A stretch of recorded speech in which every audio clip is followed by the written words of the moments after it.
Hi everyone, it's Mrs. Griffin with the Unit 5 Lesson 2 video where we're going to be talking about how to use a proportion to find the sides of similar triangles. So for this opening exercise, we're trying to figure out if our triangles are similar to what we did in Lesson 1. So if I look at these two triangles, remember that all angles of a triangle add to 180.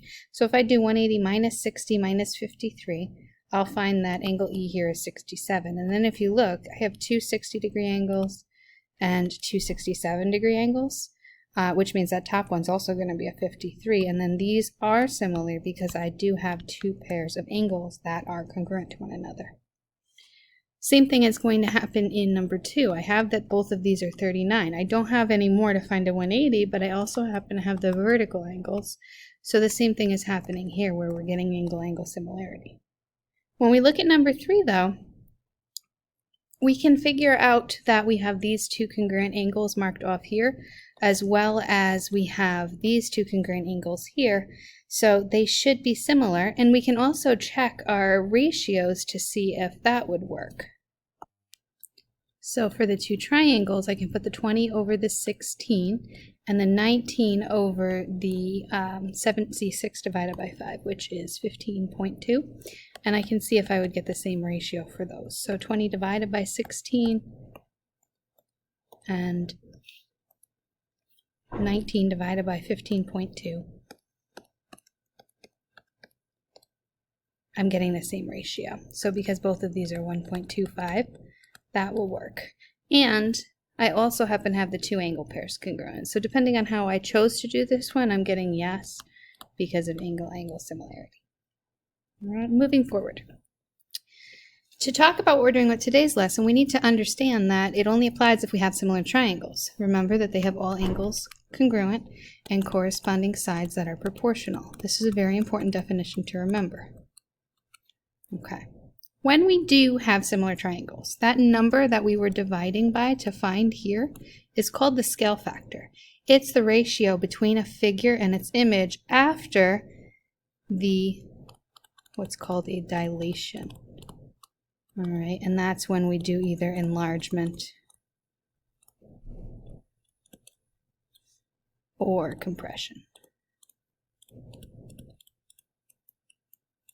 Okay, the symbol for similar, as we know, is the squiggle, the tilde. All right. And then also remember that a proportion is an equation where two ratios that we often write in fraction form are set equal.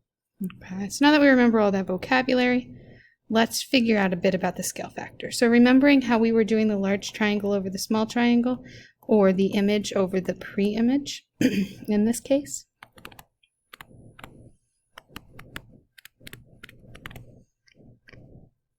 Okay, we would do 10 divided by 5 because those correspond, and 10 divided by 5 is 2. So our scale factor is 2. We often use the letter R to represent scale factor. All right. Now, it doesn't always have to be large over small. Image over pre-image means that you're putting the one with the primes, the one that's after the transformation, in this case a 5, over the one that we started off with, the original. This one does also happen to be large over small. Okay. If we don't have numbers, we can still write a scale factor. We take a side from the image, for example, A prime, B prime, and we put it over the corresponding side in the original, and we just use the names. All right. Now, if we do know that we have two triangles that are similar, we can find the sides by determining that scale factor and then just multiplying, or by setting up a proportion and solving it. Both of those are fine. Depends on what's easier for the particular problem. Okay, so in number 4, we're going to find the values of x and y. Notice y is in the corner, it's an angle, x is on the side. So if we look at this, we know the triangles are similar because we are told. That means that all their angles will be equal, the ones that correspond. So A corresponds to P and will therefore be equal. B corresponds to Q and will therefore be equal. And then angle C would correspond to angle R. So whatever that missing angle is would be angle R or Y. 70 and 30 is 100, and remember they have to add up to 180, so y is 80 degrees. Okay, so the corresponding angles are equal. Now for the sides, we can do one of two things. We can either determine the scale factor and then multiply, or set up a proportion and solve it. So for here, we are trying to go from one shape to the other. If I look at going from 14 to 7, I am multiplying by 1/2. If I do the same thing with the 6 here, multiply by 1/2, then 6 times 1/2 is 3. So that's how you can do it by setting it up with the scale factor. If you want to do a proportion instead, then you're going to do like we did when we were doing our ratios to check, like large triangle over small triangle. We have an x that corresponds to the 6. We have a 7 from the large, and it corresponds to the 14 in the small. And then you're just going to cross multiply and solve, and you'll get your 3 that way. So both will work. It totally depends on how you want to approach the problem and whether you can figure out the scale factor easily. Remember, the scale factor always has to be something you are multiplying by. All right, now when we have all these x values, that gets a little more challenging, so that's where our proportion becomes a must.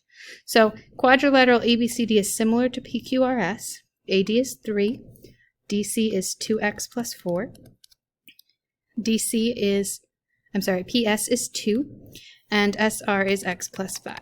You can figure out the scale factor, but with the binomials, it's often easier to just do a proportion. So for the large shape, we have a 3 and we have a 2x plus 4. For the small shape, the 3 matches with the 2. The 2x plus 4 matches with the x plus 5. They correspond. That's what I mean by match. And now I have a proportion. When you cross multiply with binomials, you must remember to distribute. So that 2 has to multiply by 2x and 4. So you're kind of doing this. So you're going to get 4x plus 8.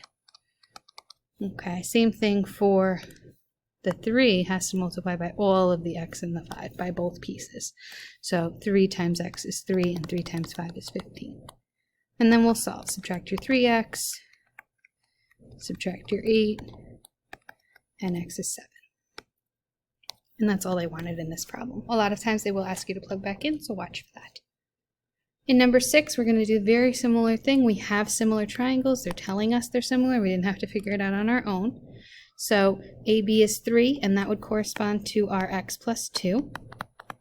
I'm choosing to do small over large just because the small one's already positioned on top of the large one. And then our 12 corresponds to our 18. You can figure out the scale factor if you'd like, but cross multiplying is just as simple here. Remember to distribute when you cross multiply this way. So 12x plus 24. And then when you do the 3 times 18 is equal to 54. Subtract your 24 from both sides, and then when you divide by 12, you'll get 2.5. And again, they just wanted the value of x. All right, in number 7, they're not telling us these triangles are similar. So we can't just go proportion. We actually have to figure out if they're similar. So I do see vertical angles, and they are telling us the lines are parallel. So that means I would have alternate interior angles here or here. Knowing that, I now know that they have to be similar because all their angles are the same. That means I can make a proportion. So doing that, I want to figure out what matches with what. So I'm going to do the small triangle over the large triangle just because it's left and right. All right. X map is the one that connects the 3 arc marks to the single arc mark. 3 and 1 would correspond to the 6. So X and 6 would correspond. Going back to the small triangle, the 2 connects the 2 arc marks with the 1. It would correspond to the 3. So 2 over 3. And then we'll just cross multiply and divide. Number 8, if L is congruent to R, they gave us these two 35s. That means I have angle, angle, so these are similar triangles. By angle, angle, just like they were here. And because I know they're similar triangles, then I know that I can make a proportion. So the 28 would correspond to the 42. So I'll put 28 over 42, and I'll make that x. X would correspond to the 33. So again, I did small triangle over large triangle. Cross multiply, you're going to get 42x equals 28 times 33, which is 924, And then when you divide by 42 on both sides, you will get x is 22. And x is jk, which is what they wanted us to solve for. For number 9, be careful. You want to match the appropriate things up. So, for example, RS is one of the ones we know about. It matches BC. Okay, and then the other one is ST, that's the last 2 letters. It should match CD. So you want to make sure that you put the ones that actually go together on the same fraction. So large triangle over small triangle. The yellow is 11x minus 4. The yellow is 60. The pink is 70, and the pink is 50. Always make sure to watch which parts go together. Distribute. 11x minus 4, distributing the 50 gets you 550x minus 200, and 60 times 70 is 4200. We'll add the 200 over, getting me 4400, and then when you divide by the 550, you get 8. For number 10, we do have 2 triangles. You can separate them if you would like. It does help sometimes. The smaller one is AEF. It has an 8. The larger one is ABC. AB is the whole 16, and the bottom is 12. We want to find EF, so I'm going to make that X. Okay. Noting we weren't told these triangles were similar, but we did have the right angles here from the perpendicular lines, and then they do share that angle A. So by angle, they are similar triangles. That means I can make a proportion with their sides. So if I do 8 corresponds to the 16, I would do 8 over 16, and x would correspond to the 12, so x over 12. Cross multiply and solve. And again, for this, I did small over large. You can do it the other way around if you would like. And then just like all the others, we'll cross multiply. 16x is 8 times 12 is 96, and when you divide by 16, you get 6. All right, for number 11. We have a situation drawn for us here. Brian's photographing the Washington Monument and wonders how tall the monument is. Brian places his 5-foot camera tripod approximately 100 yards from the base of the monument. So this is going to represent that camera tripod. That's 5 feet. He placing that about 100 yards away from the base of the monument. So that represents the 100. And he marks his location on the ground here, which is approximately 2 feet 9 inches from his tripod. We're trying to figure out how tall the Washington Monument is by using this measurement. So from here to the tripod is 2 feet 9 inches, and then from here all the way to the base of the monument, we're going to need that measurement too. So I'm going to draw the 2 separate triangles. This is the little one, and this is the big one. And we have to address the fact that all of these are in different units and that we don't know if they're similar yet. I do have the reflexive angle in here that they're sharing.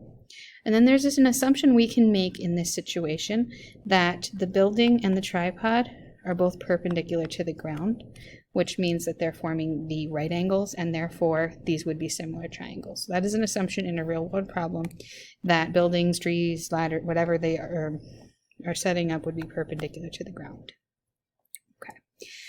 So to convert, we have to pick our unit. We've got feet, we've got inches, we've got yards. We got to figure out what's the easiest. I'm going to choose feet. So in this small triangle here, we have 5 feet for the height and 2 feet 9 inches. So to point, if you do in your calculator 9 inches out of 12 inches, you'll see that's 0.75. So this is 2.75 feet. And then for the big one,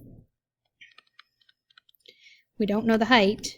But when I put the 100 yards and the 2.75 feet together, I first have to fix the yards. Remember, there are 3 feet in a yard, so this is 300 feet. And then there's 2.75 extra there, so 302.75 is this distance down here. Now it's a straightforward proportion. The 5 would correspond to the x, the 2.75 would correspond to the 302.75. By the way, this here also tells me which unit I should probably aim for because they want it in feet anyway. So now when I go to cross multiply, I'll get 2.75x equals 5 times 302.75 would be 1513.75, divide by 2.5, and we're going to get approximately 550 feet.